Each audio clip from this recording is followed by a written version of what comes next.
3.7 billion. Forbes has their updated NBA team valuations out. The Kings have fallen from 3.7 to 3.5 billion specifically for that meal in Chicago. I was going to say, yeah, it was costly, but worth it. But worth it. Yeah. I really do. That is just something I want to know. Just for my own. Who pulls out the credit card? Who was it? Katie? Probably not. Who is the one that gives the credit card? I'll get the tip.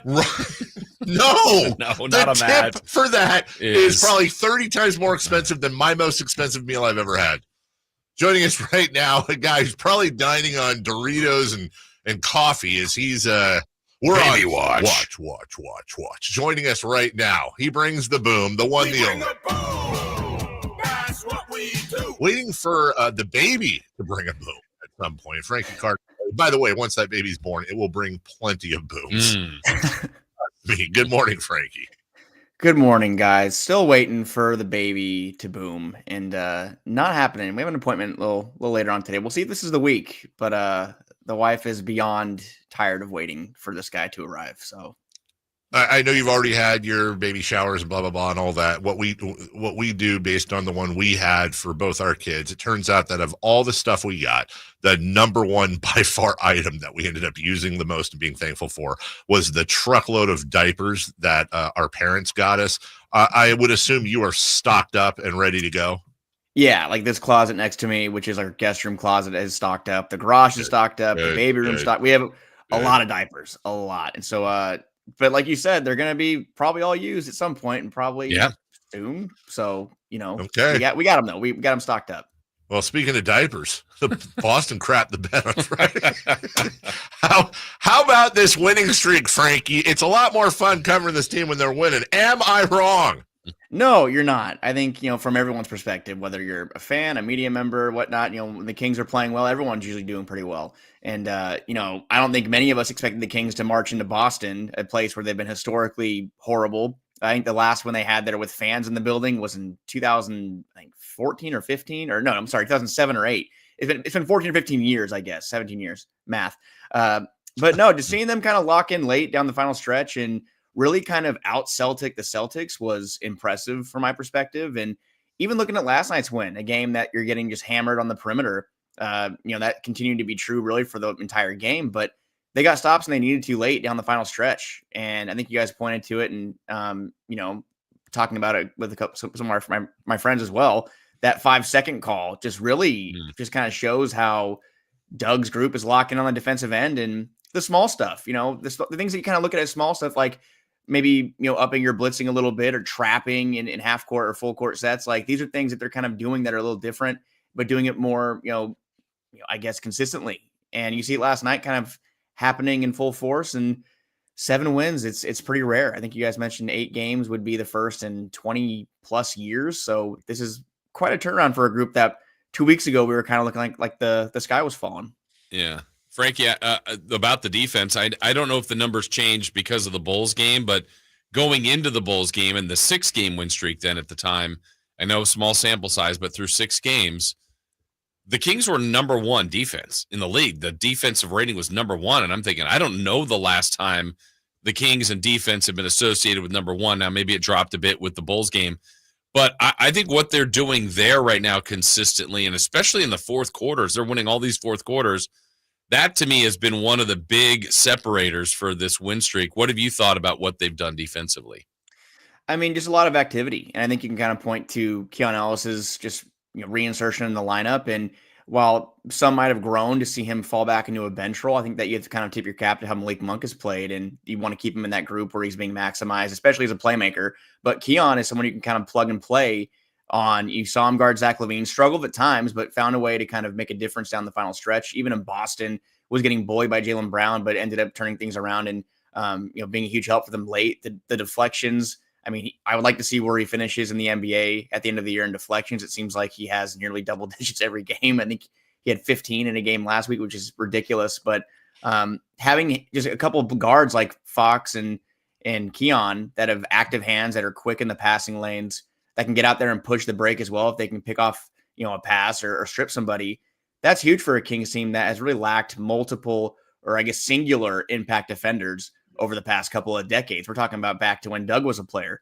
The Kings haven't really had anyone like this as Keon's caliber, but kind of pulling numbers from this morning, just since December 30th, the beginning of this winning streak, just starting down the line, 7-0, that's first in the NBA, 121 points per game, first in the NBA, 50.3 rebounds per game, that's third in the NBA. The defensive rating, I have it as third, but we're talking about a team that's third in defensive rating, third in net rating, fifth in steals, 9.4 per game. I mean, these are numbers that I think a lot of fans would, hope that would a fraction of this. A team that has finished usually in the bottom half and 20th or worse in defensive rating over the past decade plus. We're seeing a group now that's really performing well under a defensive-minded coach. And you're seeing it all come together. Keegan Murray, his calling card really has been defense and hitting threes for most of his career, and his defense just continues to improve. Domantas Sabonis is actually, the numbers tell you, he's an actually underrated defender. A guy got, defensive first team or all defensive team votes last year. Then you have Fox, who led the league in steals last year. You have Keon Ellis, as you mentioned, coming in. And then something we talked about too, when you go down the list of things, whether it's Doug Christie and the coaching change and everything below, underneath that have made the difference. But we forget Devin Carter also made his debut on this streak. And this kid has so much pressure on his shoulders, no pun intended. And then he comes in and absolutely just not only fits in, but really is a disruptor on the floor. And you can see what Monty and Wes and the rest of that front office saw in Devin Carter. Yeah, never lost, to quote the great LeVar Ball. Devin Carter never lost. But the 6'3", 6'9" wingspan, I think that's being mentioned a lot. I mean, and it's worth mentioning a lot. A guy that has a 6'9" wingspan playing out of the guard spot, it's pretty rare. And you are starting to kind of see the vision that Monty, Wes, a lot of people from Providence, and we had a couple of people come on the air. I think Kim English, just speaking about the versatility he can bring. And we're seeing it in full force. And you kind of look at last night, the rotation, the first look at what a fully healthy Kings rotation looks like.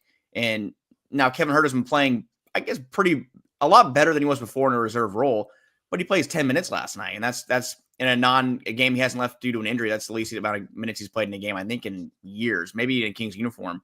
So you're kind of starting to see what Doug Christie is going to prioritize. And I think rightfully so. This Kings team has plenty of offense. We're seeing, like I mentioned, they're first in the NBA in scoring since his winning streak started. And they have De'Aaron Fox back now. You're getting Keegan Murray, who's shooting 50% from three in January, which was really the one thing he needed to kind of prove, is that he can be a plus on offense again. Domantas Sabonis is scoring 20-plus points per game, which isn't usually something he necessarily you should expect from him to do on a nightly basis, but he's 8-10 last night, I think. He's scoring 20-plus a night. So you don't really need offense as much, especially with Keon shooting 40+% from three. So that means guys like Carter, they're going to get more run, and that's going to provide players like Keon able to take a step back a little bit and not have to be at a full 12 out of 10 on the defensive end every time down the floor. De'Aaron Fox going to get a little breather on that end as well. Keegan Murray, like you mentioned, has been usually tasked with defending the best player across the floor. Devin Carter is another player who can kind of be thrown into that mesh of players that can guard 1 through 3. Carter's mentioned he could guard 1 through 4, but we'll see if 1 through 3 is a great spot for him to start as an NBA career. But we're now looking at a spot where you have, like I mentioned, 2 is great, but now you have 3, 4 players, Fox, Keon, Murray, and Carter, that can defend multiple positions and at a high level at that. Frankie, I know for a while we've been talking about the trade deadline coming up, and the trade deadline coming up, this team definitely has to do something. I don't think you want to get confused if you're the front office in just this stretch or prior stretches, but obviously when it's going well, you kind of don't want to mess with too many things. As we get closer to that, what do you think the front office is thinking about trying to add to this roster? I think they are surely looking at the forward market. I think as a lot of teams are in the league right now. And I think one position that they should look to upgrade, and I believe they are looking to upgrade as well, is the backup center position. And right now you're seeing a lot of Trey Lyles at small ball 5, which has worked. Trey Lyles has been playing some good basketball as of late, but I think you want to have a little more length and a little more just kind of reliability at that backup center spot, especially if Domantas Sabonis, we saw him miss a game due to illness, against Detroit. Again, they lost by 1 point. That proved costly. Just having someone that can kind of be in there. And I think a lot of people have pointed to Jonas Valanciunas fellow Lithuanian, a teammate on the Lithuanian national team for Sabonis. He's someone that could be on the move. In Washington, who knows if the Kings would have, enough interest to make a move for him. But there's a lot of players there in the back. Nick Richards and Charlotte, the Kings have been linked to. There's bigs out there that can be had for cheap, and that kind of keeps that flexibility in hand if you have to trade your biggest contract, which the Kings are looking to move right now, which is Kevin Huerter's, I think, 17+ million. That provides you that flexibility, especially the fact that they had the full guaranteed deadline last week, and Orlando Robinson was waived. I think they're $3 million below the first apron. So that's a little bit of flexibility. They traded $17 million, bring back a $20 million, dollar player.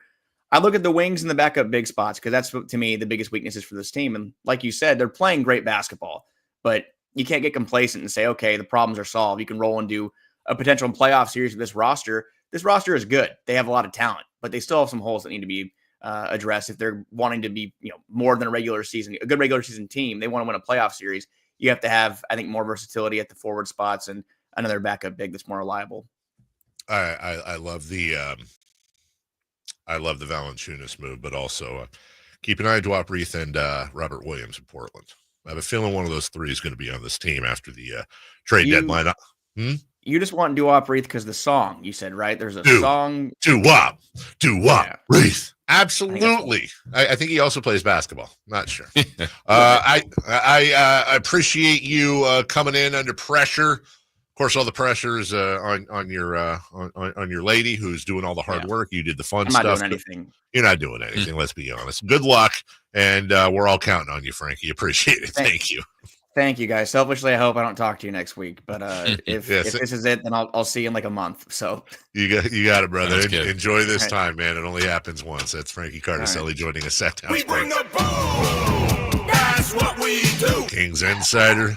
We'll take a break. When we come back, let's just take a breath. Let's recap this win. Also, line up right now, 1-800-920-1140, your Jiffy Lube drive of the game. Jiffy Lube drive of the game, $100 gift card if you just name the play.